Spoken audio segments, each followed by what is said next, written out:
السلام علیکم. My name is doctor Nabeel Akbar Chaudhry and I am a interventional cardiologist at Punjab Institute of Cardiology. آج ہم ایک جس موضوع پہ بات کرنے آئے ہیں جس کو کہتے ہیں کورونری آرٹری ڈیزیز. ہم اس پہ اس کے مختلف موضوعات پہ دیکھیں گے کہ یہ کورونری آرٹری ڈیزیز ہوتی کیوں ہے، اس کی علامات کیا ہیں اور اس سے بچا کیسے جا سکتا ہے اور اس کا علاج کیا ممکن ہے کہ نہیں. کورونری آرٹری ڈیزیز کو ہم کہتے ہیں کہ جب آپ کی دل کی شریانوں میں کولیسٹرول جم جاتا ہے اور اس میں تنگی واقع ہونا شروع ہو جاتی ہے.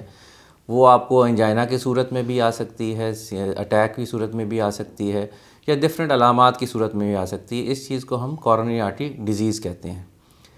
اور یہ کن وجوہات کی وجہ سے ہو سکتی ہے؟ اگر آپ کی شوگر ہے اور ان کنٹرولڈ ہے، بلڈ پریشر بہت عرصے سے ہے اور وہ کنٹرول میں نہیں ہے، سگریٹ نوشی کرتے ہیں، وزن زیادہ ہے، یا کھانے میں چکنائی کی مقدار یا خون میں کولیسٹرول کی مقدار بہت زیادہ ہے، تو ان لوگوں میں یہ کورونری آرٹری ڈیزیز ہونے کے چانسز بہت زیادہ ہو جاتے ہیں. اور ان کی علامات کے اندر سینے میں دباؤ، سانس کا پھولنا، گھبراہٹ، الٹی آنا، متلی آنا، یا چلنے پھرنے کے اندر سینے پہ وزن یا بوجھ محسوس کرنا شروع کر دینا، یہ ہوتی ہیں.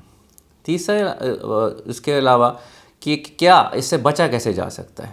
اس کے بچنے کے لیے ضروری ہے کہ ہم ہیلدی لائف سٹائل اپنائیں، اپنی خوراک کو سادہ رکھیں، تھوڑا رکھیں، بھوک رکھ کے کھانا کھائیں. شوگر ہے تو شوگر کنٹرول کریں، بلڈ پریشر ہے تو اس کو کنٹرول رکھیں، اور اس کے علاوہ تمباکو نوشی سے بالکل پرہیز کریں. لوگ کہتے ہیں کہ جی ہم نے کم کر دیا ہے. کم کرنا نہیں ہے. دل کے بیماری میں یا ہم کہتے ہیں کہ 1 ہے یا 0 ہے. اگر وہ 1 بھی ہے تو وہ آپ سگریٹ نوشی کر رہے ہیں، بلکہ دل کی بیماری کا موجب بن سکتے ہیں. اس کے علاوہ کولیسٹرول کی کمی کرنا، ورزش کرنا، یہ تمام چیزیں اس میں آپ کو ہیلپ کرتی ہیں کہ آپ کی جو ہے کورونری آرٹری ڈیزیز آپ کو کم سے کم. اب سوال کیا جا سکتا ہے کہ جی کیا یہ کیوریبل یا اس کا علاج ممکن ہے؟ جب ایک دفعہ یہ ڈیزیز شروع ہو جاتی ہے تو اس کا علاج نہیں کیا جا سکتا، آپ کی علامات کو کنٹرول کیا جا سکتا ہے.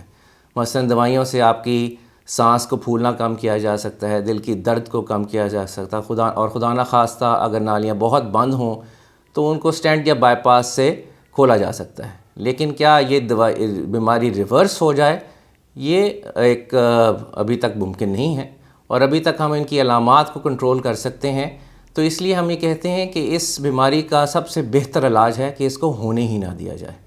اور تو اگر آپ کو کوئی بھی رسک فیکٹر ہے تو آپ اس کو اچھا کنٹرول کریں، اپنی لائف سٹائل کو اچھا رکھیں، ورزش کریں، اور اپنی غذا کو سادہ سے زیادہ رکھیں.